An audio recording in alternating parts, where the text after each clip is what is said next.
muchos permanecían en el desierto, los monjes, entonces para allá se llevaban la comunión. Entonces, como no había un sacerdote, entonces ellos podían comulgar por su propia mano, pero eran las únicas excepciones que decía San Cirilo de Jerusalén, ¿no? Entonces, si era persecución por los monjes que vivían lejos, donde no había un sacerdote que le pudiera dar la comunión. Pero cuando había un sacerdote, no la recibían en la mano. Así San Basilio, que estamos en el año 330 al año 379, afirma claramente que solo está permitido recibir la comunión en la mano en tiempo de persecución, o como era el caso de los monjes en el desierto, cuando no hubiera un diácono o un sacerdote que pudiera distribuirla. No hace falta demostrar que no constituye una falta grave para una persona comulgar con su propia mano en época de persecución o cuando no hay sacerdote o diácono. Y esto lo encuentra en la carta 93 que escribió San Basilio, carta 93. Lo que implica que recibir la comunión en la mano en otras circunstancias fuera de la persecución sería una grave falta. En el párrafo 3, el santo basa su opinión en la costumbre de los monjes solitarios que reservan el Santísimo en su celda y en ausencia del sacerdote o diácono se daban a sí mismo la comunión. En su artículo que él escribió, Comunión, así se llama el artículo, en la doctrina de Archeologia Retine, afirma que la paz de Constantino llevó a la práctica de la comunión en la mano a fin de esto. Reafirma el razonamiento de San Basilio. Entonces, cuando la iglesia ya tuvo esa libertad, entonces cesó, diríamos de esa manera, la comunión en la mano para todos.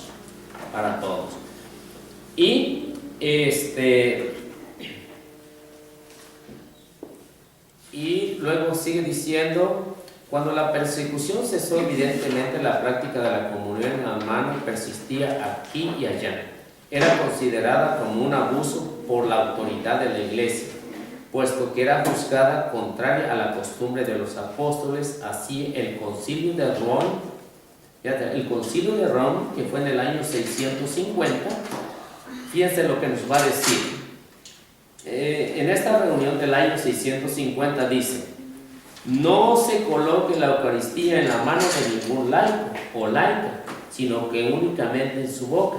El concilio de Constantinopla, conocido como el de Intruyo, prohibía a los fieles darse la comunión a sí mismo.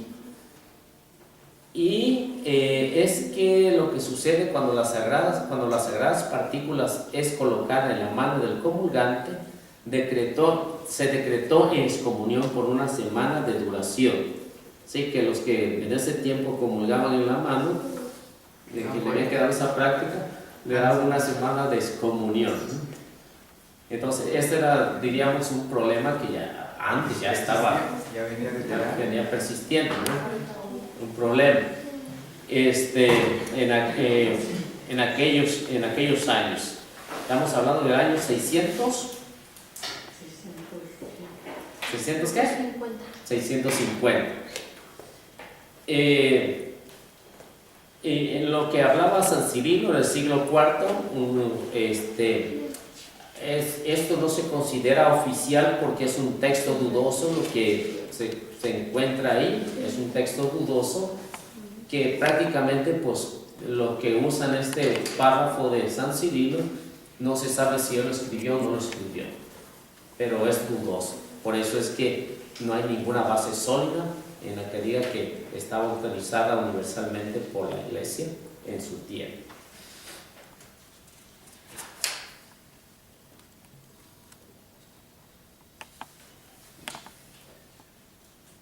Y lo que dice, no es imposible que este texto fuera realmente del patriarca Juan, quien sucedió a Cirilo en Jerusalén, pero este Juan era de dudosa ortodoxia. Sabemos que todo esto por la correspondencia de San Epifanio, San Jerónimo y San Agustín. Entonces, este patriarca Juan, que pertenecía diríamos a otro grupo, otro changarrito, pertenecía, entonces por eso dicen que se le atribuye a él, porque si se dan cuenta, en el siglo IV hubo un problema con Arrius, que negó la divinidad de Jesús, y por eso se llegó al concilio de Nicea, año 325, en que se declaró que Jesús es realmente, bajo su don naturaleza, verdadero Dios y verdadero hombre. Entonces ahí diríamos hubo un problemita ahí. Entonces por eso es que estos documentos que dice que es de dudoso, que se le atribuye a San Cirilo, pero tiene dudas con eso. Entonces se dice que fue Juan. Pero los que sí, hay evidencia, San Epifanio, San Jerónimo y San Agustín. Por lo tanto, a favor de la comunión en la mano tenemos un texto de origen dudoso y que contiene tiene contenido cuestionable. Y esto es lo que nos hablaba. Pero incluyendo estos dos grandes papas, de colocar la comunión es en el siglo V.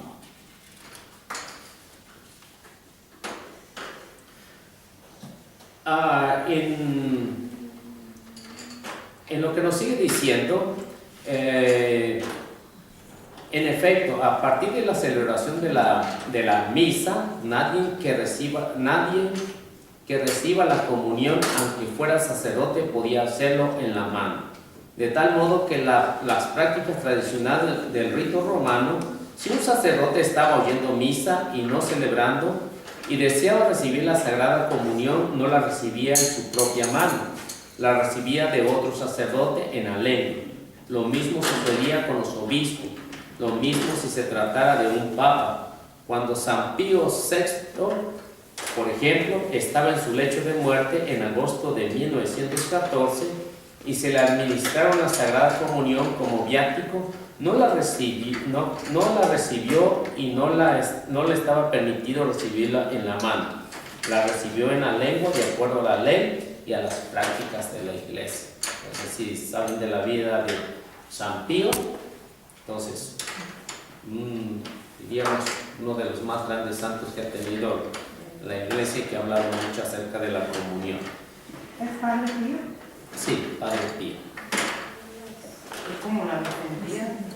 La Sagrada Hostia en la mano, es verdad que en Canadá y en Estados Unidos uno puede con la debida precaución recibirla en la mano, pero es mejor recibirla en la boca, lo que nos dice. Entonces, esta práctica de recibirla en la mano aproximadamente fue de Martín Lutero con los protestantes. Ahí empezó ya, diríamos, una iniciativa. Entonces, para estar en desacuerdo con la iglesia, entonces los protestantes fueron los primeros que empezaron con esta práctica de recibirla en la mano. 1517. 1517, cuando se reveló, todavía se recibía en la boca. Pero cuando empezó así, digamos, el conflicto ese con Martín Lutero, ¿todavía estaba en la Iglesia Católica? Todavía estaba en la Iglesia Católica. Cuando Lutero se separa, precisamente este pasado 31 de octubre, cumplieron su aniversario de que se separaron de la Iglesia. 500 años, ¿no? 500 años en el día del Chamuco. 27 de octubre. Entonces, los protestantes en represalia, entonces ellos empezaron a comulgar los... No, 31 de octubre. Sí, 31. ¿Dije 27? Sí, dije 27. Entonces 31 de octubre, el día en que se celebran las brujas. Entonces, y ahí empezó esta desobediencia. Entonces, los protestantes, para no parecerse a los católicos, ellos empezaron a comulgar en la mano. Pero ya después, con el tiempo, vemos que Holanda fue el primero que se rebeló y empezó a comulgar de igual que los protestantes. Entonces, estamos comulgando ya como los protestantes. Entonces, diríamos que la historia nos dice... que la reciben la mano. Sí, diríamos que la historia nos dice que esto es de origen protestante. Es de origen protestante. Y entonces Holanda fue la que empezó con este problema, y como vemos que esto aumentó, pues el Papa no le quedó más remedio que darle el indulto a todos estos países. Pero no se supone que si el Papa no da la orden de que se haga así, los sacerdotes no tuvieron que haber comenzado ni en Holanda ni en ningún Sí, lado. pero como ya no los pudieron parar a tiempo, ese fue el problema, ¿no? Entonces sería como lo que pasó en el siglo XVI con los protestantes, ¿no? En que la iglesia, por estar, diríamos, no acostumbrada a un diálogo para poder llegar a un arreglo en ese tiempo con Lutero, entonces por eso es que se causó esa gran división que hasta hoy tenemos, ¿no? Entonces, ¿qué es lo que quiso evitar la iglesia? Diríamos lo mismo. Pero en vez de, diríamos, lo que le vuelvo a repetir, para mí se hizo un abuso, ¿no? Entonces no sé para los demás, pero para mí se hizo un abuso en que se llegara a esta práctica, ¿no? Pero al fin y al cabo, diríamos, tenemos que obedecer porque el Papa les dio el permiso, debemos de obedecer. Pero cada uno de nosotros puede ir instruyendo poco a poco con lo que estamos aprendiendo, ir diríamos en los grupos, ir concientizando a la gente.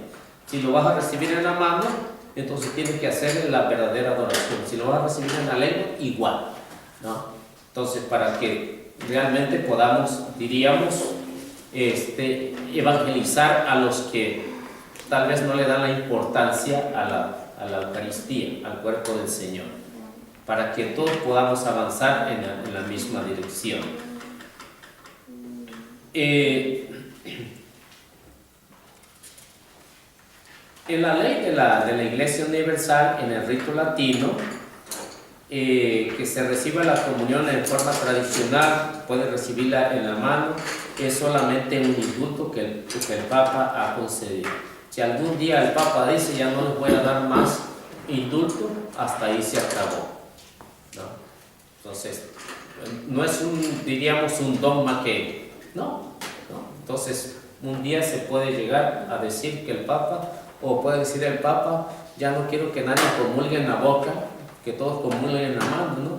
Pero de que llega a eso todavía, ¿no? ¿Qué pasaría si uno nada más quiere comulgar, tomar la hostia, pero no, como si no estás de acuerdo en tomarla en la copa que todo el mundo le pone? No pasa nada, porque en la hostia está el cuerpo del Señor y la sangre del Señor.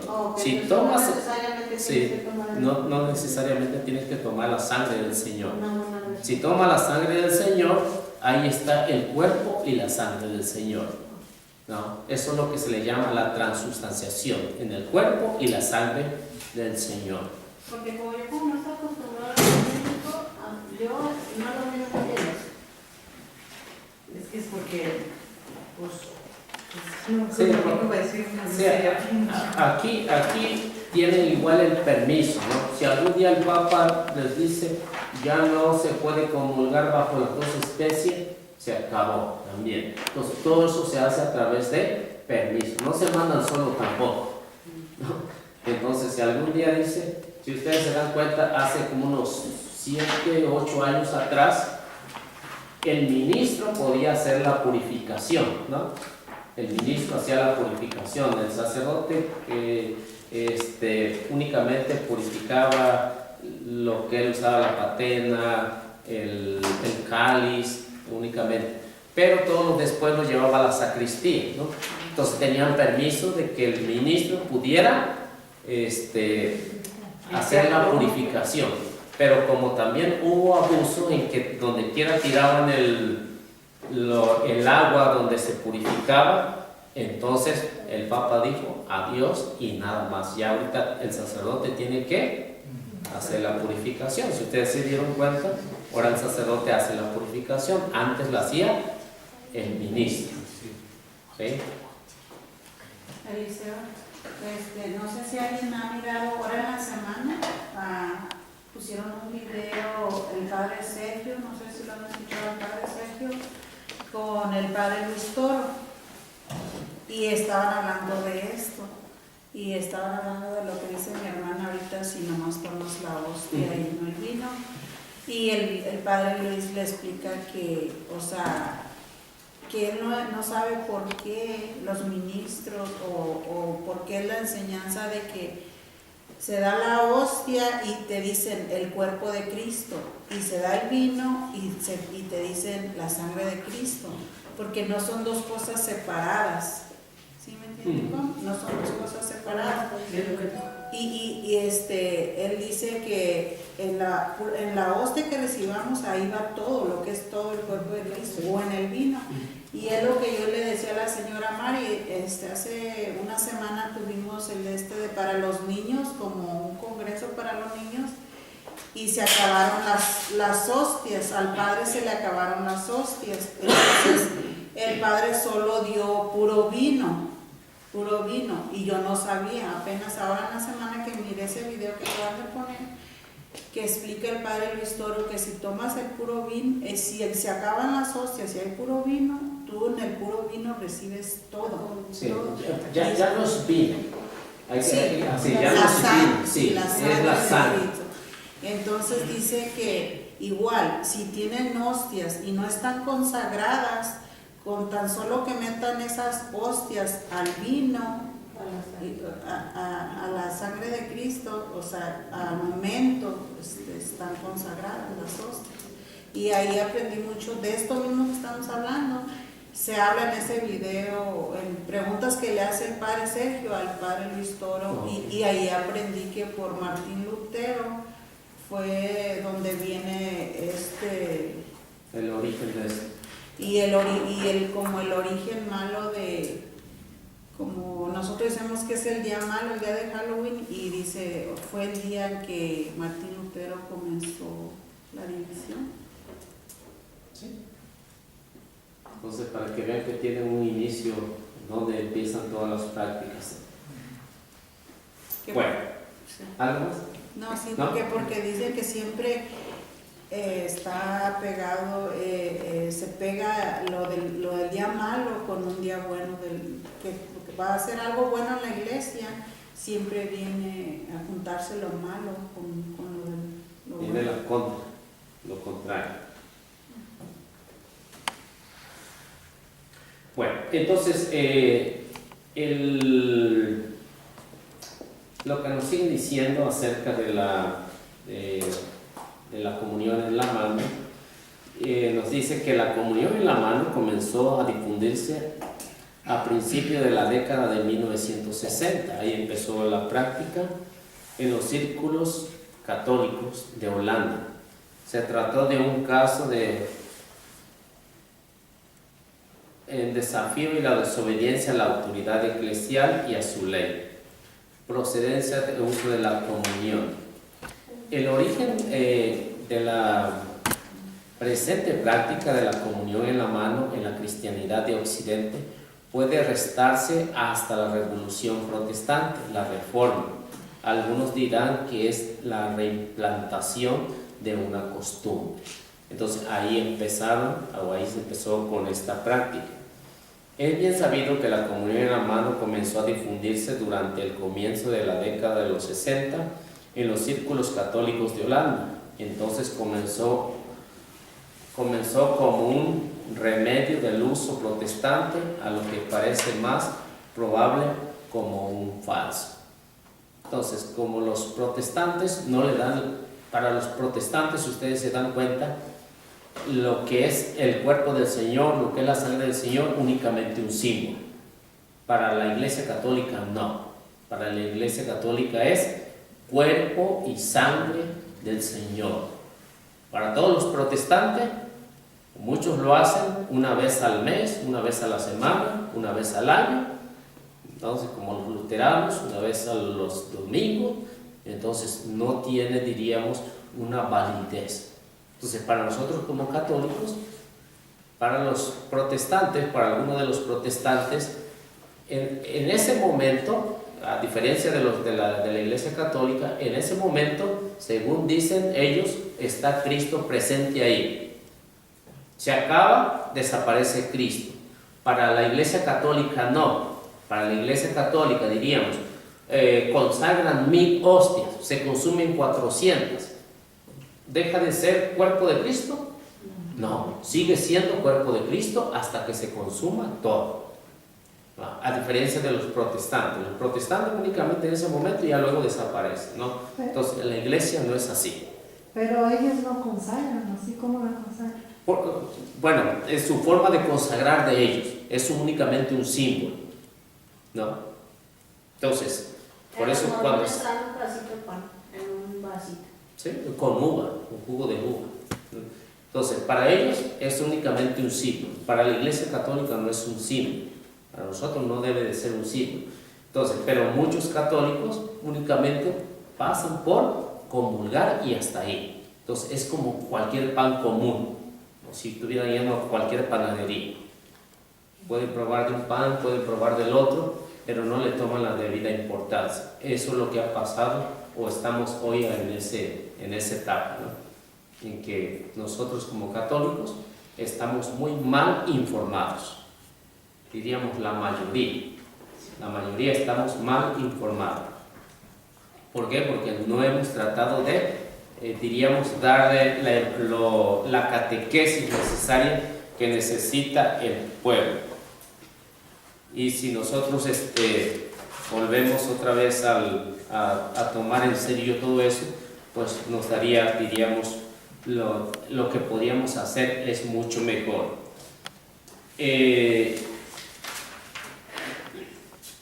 En lo que afirma San Agustín, fíjense lo que afirma San Agustín. San Agustín dice: recibe a Cristo el Señor y a Él completo en cada porción. Él no disminuye al ser dado a muchos, sino que se da completo íntegramente a cada uno.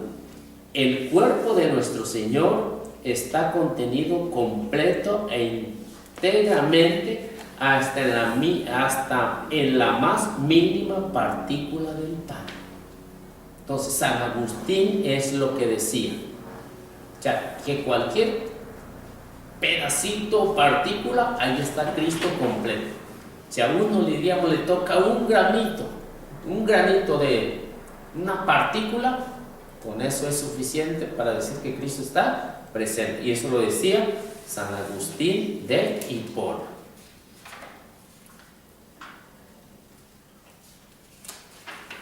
Hay un texto bíblico que quisiera compartir con ustedes, porque el tiempo parece que va a prisa.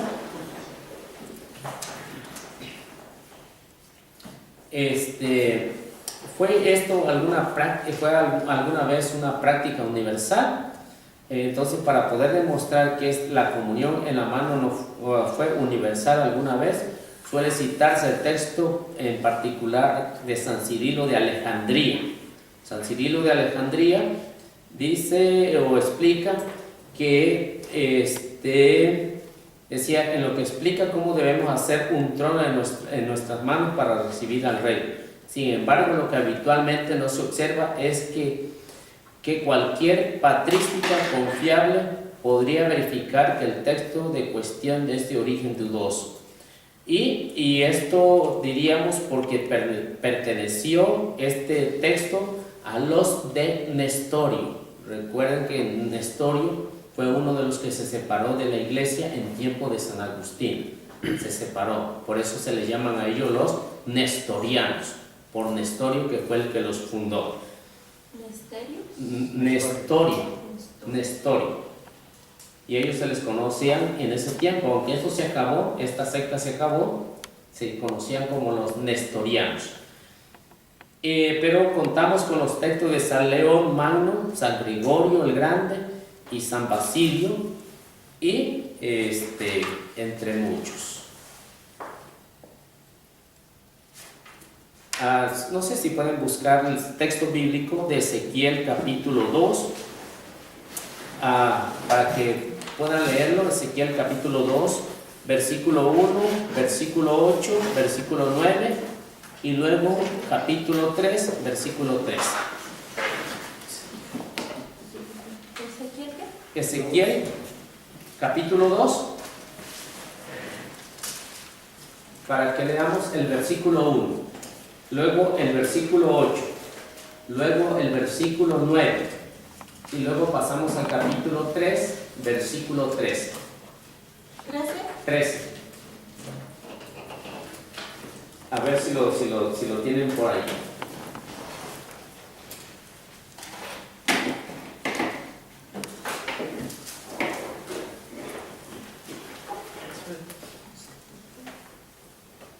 A ver si.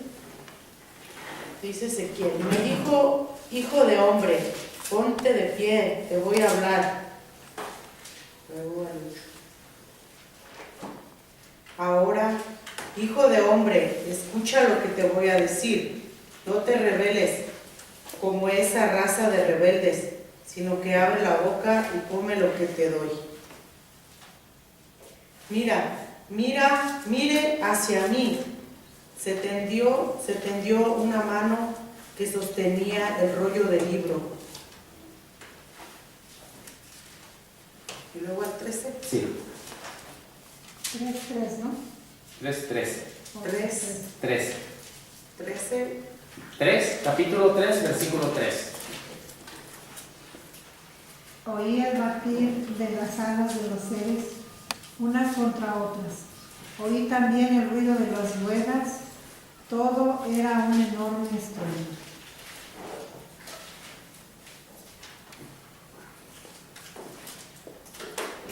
¿Eso es lo que dice?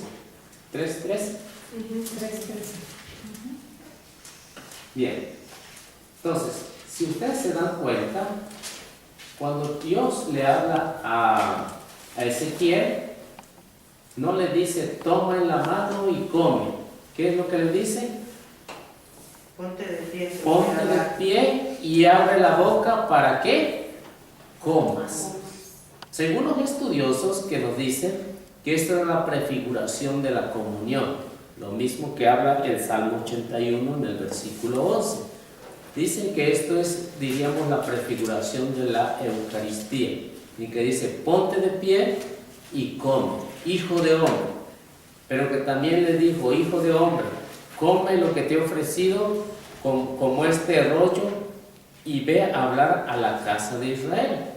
Así que de nosotros depende la información, dar una información correcta para poder concientizar a los demás. Así como Ezequiel abrió la boca y comió y después fue a el pueblo de Israel a decir lo que tenían que hacer.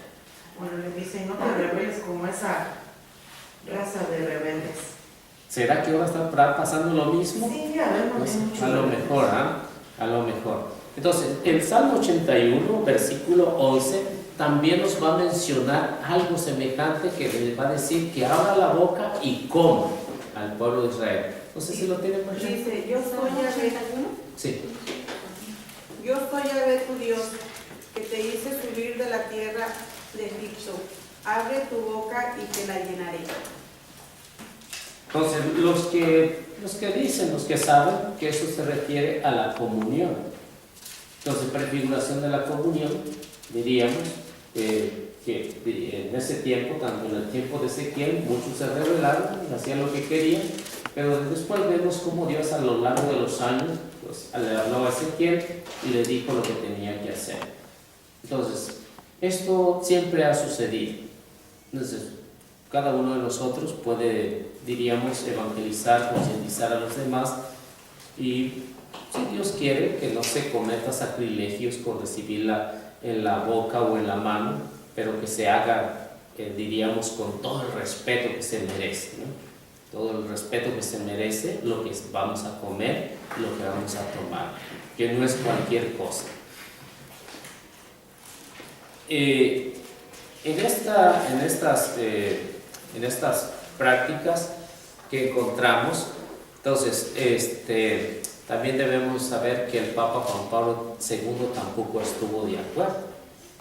Tampoco estuvo de acuerdo que se diera la comunión en la mano. Por ejemplo, dicen que le negó a la esposa de un ministro, creo de Francia, no sé si ustedes escucharon, le negó la comunión en la mano. O sea, tenía que dar, no sé, hasta la noticia salió, ¿no? No recuerdo en qué año, pero no, entonces por eso. Pero el Papa también decía que tenía que respetar lo que el otro Papa ya había dicho, Pablo VI, ¿no? Tenía que respetar, por ejemplo, en los países donde ya tenían el indulto, ¿no? Porque los países donde no tienen el indulto, entonces no se puede hacer esta práctica. ¿Sí? Entonces, por ejemplo, decía o se dice, por ejemplo, lo que habla acerca del Papa Juan Pablo II y la Madre Teresa de Calcuta, dice, en su Polonia natal, esta costumbre es todavía ilegal, como lo es ciertamente en el plano de la Iglesia Universal. Hasta hace poco tampoco estaba permitido en la Basílica Vaticana. Todas las religiosas de la Madre Teresa estaban unidas tanto por medio de muchas horas de oración que pasan frente al Santísimo Sacramento, como por la forma de recibir la Santa Comunión en la boca. Y nunca se ha negado, sino que ha sido implícitamente. Confirma que cuando la Madre Teresa de Calcuta fue interrogada sobre lo que le preocupaba de este mundo, contestó, fíjate, lo que contestó Madre Teresa de Calcuta, que le preguntaron, ¿qué le preocupa de este mundo? Y ustedes adivinen qué fue lo que dijo. La comunión en la mano, sin titubear. Le preocupaba a la Madre Teresa de Calcuta la comunión en la mano, porque dice, hay grandes problemas. Entonces, eso es lo que vemos de una santa de nuestro tiempo. Que ya estaba mirando a futuro. Ya. Ya está. Y ya estaba en práctica, ¿no? Ya estaba en práctica, ¿no? Ya estaba en práctica todo esto que estamos viendo. Pero volvemos otra vez a decir lo que, ya como conclusión, lo que dice Santo Tomás de Aquino. Dice, nos recuerda que la veneración de vida requiere que el Santísimo Sacramento solo sea tocado por los que han sido consagrados. El cristiano, mediante el bautismo, ha sido consagrado para recibir al Señor en la Santa Comunión, pero no para distribuir la Sagrada Hostia a otros ni para tocarla, sino que hay necesidad, si no hay necesidad. Tocar la sagrada especie y distribuirlas con sus propias manos en su privilegio del que ha sido ordenado, de quien denota una participación activa en el ministerio de la Eucaristía. Y esto es lo que habla Juan Pablo II en su carta Dominicae Coenae número 11. Así que esto es lo que habla el Papa Juan Pablo acerca de lo que decía Santo Tomás de Aquino. Y que también en adoración nocturna mucho se menciona Santo Tomás de Aquino, ¿no? No sé si los que van ahí mencionan mucho a Santo Tomás de Aquino, doctor de la Iglesia, que en su tiempo pues hablaba mucho acerca de la comunión. ¿Cómo surgieron los ministros? Porque dieron oportunidad a los ministros extraordinarios por la simple y sencilla razón de que en el Concilio Vaticano II se habló acerca de esto, que los laicos tenían que participar. Entonces, como participación, pues ya se pusieron a los ministros extraordinarios, porque en caso de que no esté el sacerdote, por eso se llama extra, o sea, el que está ahí en la banca, diríamos, ¿no? Llega como un jugador que está en la banca, está esperando su turno por si algún jugador se lesiona o hace falta, ¿no? Sí. Entonces, ¿por qué? Porque el sacerdote era el que hacía todo, ¿no? Antes del concilio, el sacerdote cantaba, recogía la limosna, hacía las lecturas, es el que se hacía todo, y los laicos ahí, nada más sentados, ¿no? Y muchos que no sabían el latín, pues ahí rezando el rosario, ¿no? En plena misa, ¿no? No, entonces, si ustedes se dan cuenta, algunas viejitas todavía están con eso, ¿no? Están con el rosario en plena misa, ¿no? Entonces, el concilio fue lo que animó a que hubiera, pero también dice que hay que prepararlos, ¿no? Es la preparación, porque no sé si la mayoría o algunos cuantos están impreparados. Entonces ahí se necesita una preparación. ¿Pero de quién consiste eso? Del sacerdote. El sacerdote es el que los tiene que preparar. Porque a uno ni lo pega, ¿no? Así, tú eres igual un gato que yo, ¿no? Pero ¿en qué está que el sacerdote da ese trabajo a alguien más? Si sabe que quizás no lo va a hacer como debe de ser. Sí, pero ese es lo que el sacerdote debe cuidar a su rebaño, lo que escogió, a su rebaño. como Jesús escogió a sus 12, los andaba formando ahí de todo, Sí. enseñándoles.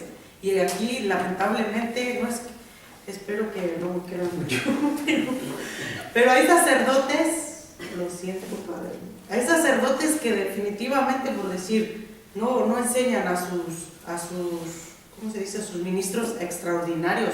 Y yo también soy ministro, no le hace, pero por decir, agarran cada ministro que pues dan pena, porque no tiene nada de catequesis, y tampoco nosotros nos tomamos como ese tiempo de decir, pues si el Padre no me enseña, yo voy a buscar a otro lado, aprender.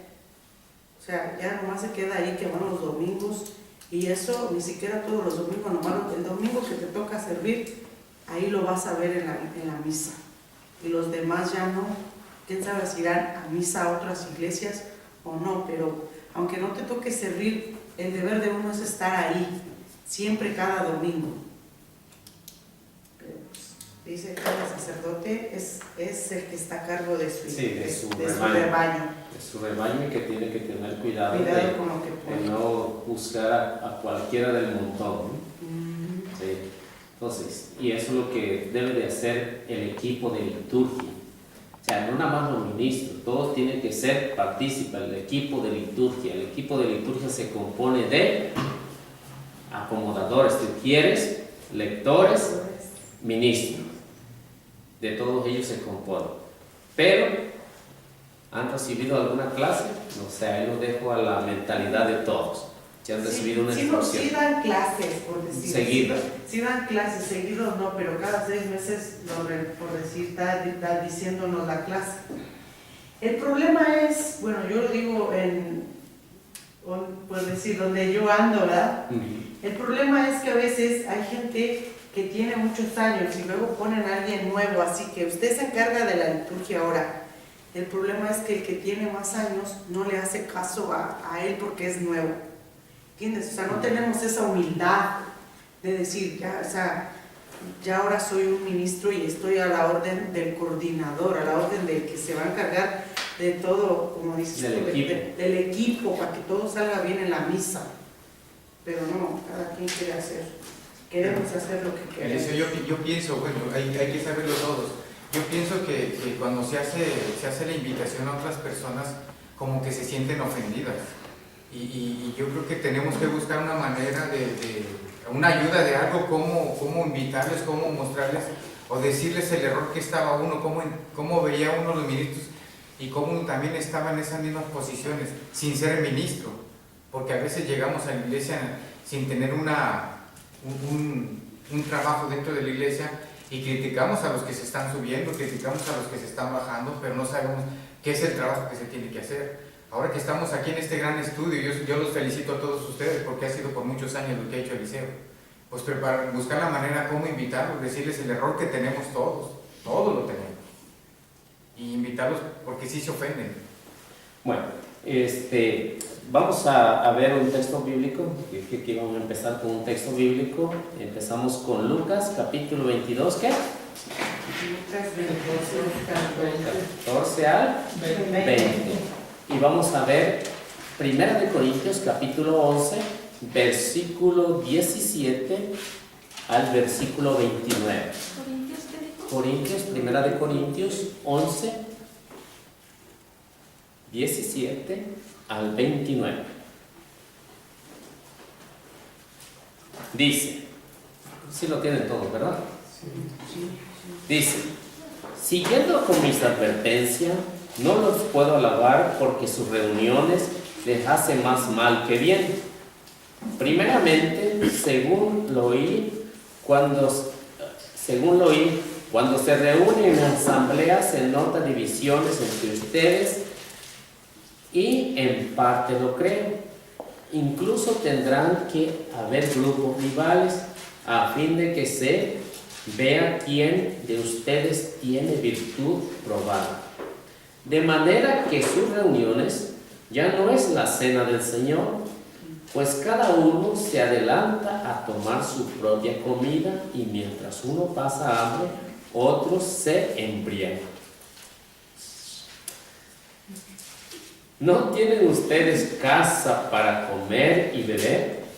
¿O es que desprecian a la iglesia de Dios y quieren avergonzar a los que no tienen? ¿Qué les diré? ¿Los aprobaré? En esto no. Yo recibí esta tradición del Señor que a mi vez les he transmitido, que el Señor Jesús, la noche en que fue entregado, tomó el pan y después de dar gracias lo partió diciendo: este es mi cuerpo que es entregado por ustedes, hagan esto en memoria mía.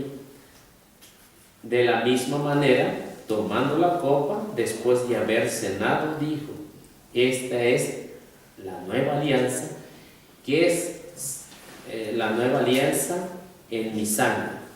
Siempre que beban de ella, háganlo en memoria mía. Así pues, cada vez que comen de este pan y beben de esta copa, están proclamando la muerte del Señor hasta que venga.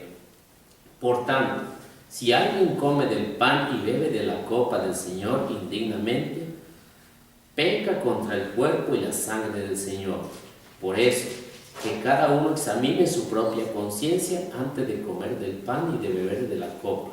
De otra manera, come y bebe su propia condenación al no reconocer su cuerpo. Palabra de Dios. Te alabamos, Señor. Está bueno el discurso de San Pablo con respecto a la comunión.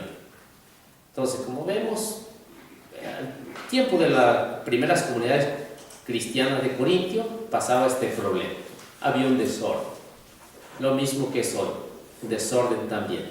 Algunos se dice San Pablo, en la misa se nota que hay grupos rivales, unos más que otros, se sienten más que otros, pero da unos ciertos consejos San Pablo para poder evitar todo este tipo de problemas. ¿Qué es lo que hay que hacer? Dice San Pablo, para poder comer el cuerpo del Señor, hay que hacer un examen de conciencia. Porque si dice, si comes y bebes del cuerpo del Señor indignamente, es decir, si no le da el verdadero adoración al Señor, que lo que va a comer y lo que va a tomar, come y bebe su propia condenación, porque no está reconociendo. Pero hay algunos que lo hacen por ignorancia, sea como la manera que lo reciban en la mano, lo reciben en la boca, pero si no lo hace con el debido respeto, dice San Pablo, come y bebe su propia condenación al no recibir el cuerpo del Señor. Así que San Pablo nos deja una buena catequesis con respecto a qué es lo que debemos de hacer en estos momentos. Entonces, de nosotros depende si queremos ver que esta iglesia pues realmente se pueda respetar, que si se pueda comulgar de la forma correcta, pero que se haga con no libertinaje que va a llevar completamente a un sacrilegio. Porque lo que se hace cuando se deja la comunión en las bancas o en los libros, se hace un sacrilegio. Entonces, eso es uno de los grandes problemas. Entonces, que otra cosa sea la opinión de cualquiera, no es lo que dice la iglesia. Así que ahí está el documento en el que está registrado qué es lo que se tiene que hacer con respecto cuando se recibe la comunión en la mano o en la boca. Ya que de ahora en adelante pues vamos a tratar de poder evangelizar a través de estos medios y ojalá pues que el Señor nos conceda, diríamos, esa paz y esa gracia para poder seguir evangelizando. Entonces vamos a hacer la oración, ahí donde está, en el nombre del Padre, del Hijo y del Espíritu Santo. Amén. Bendito sea Señor por darnos la oportunidad y que esto que hayamos aprendido hoy lo podamos difundir por todos los medios.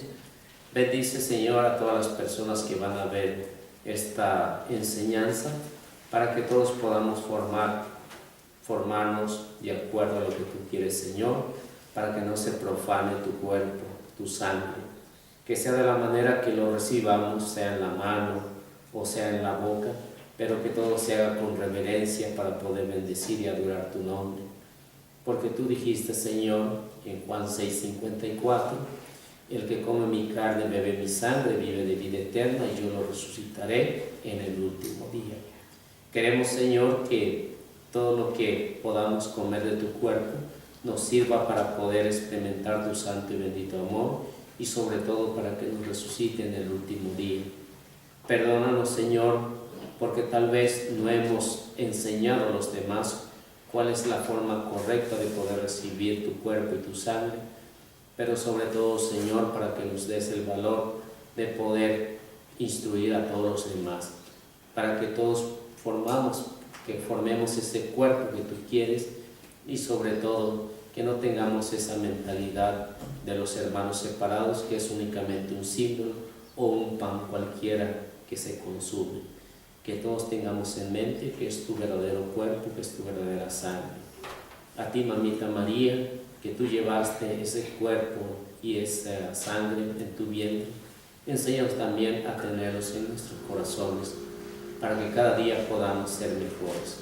Bendice nuestras familias, bendice a todos los que nos escuchen y bendice, Señor, a cada uno de los sacerdotes, para que se dejen guiar y puedan guiar a tu pueblo, para que en la Santa Misa puedan recibirlo de acuerdo a la adoración que tú mereces. Bendícelos, envíale el Espíritu Santo para que puedan evangelizar y predicar conforme a la verdad y sobre todo para que todos tengamos esa misma intención y poder llegar un día al reino de los cielos. Que todo esto se conceda por Jesucristo nuestro Señor. Amén. Que Dios nos bendiga y nuestra Madre Santísima nos acompañe siempre. Amén. Amén.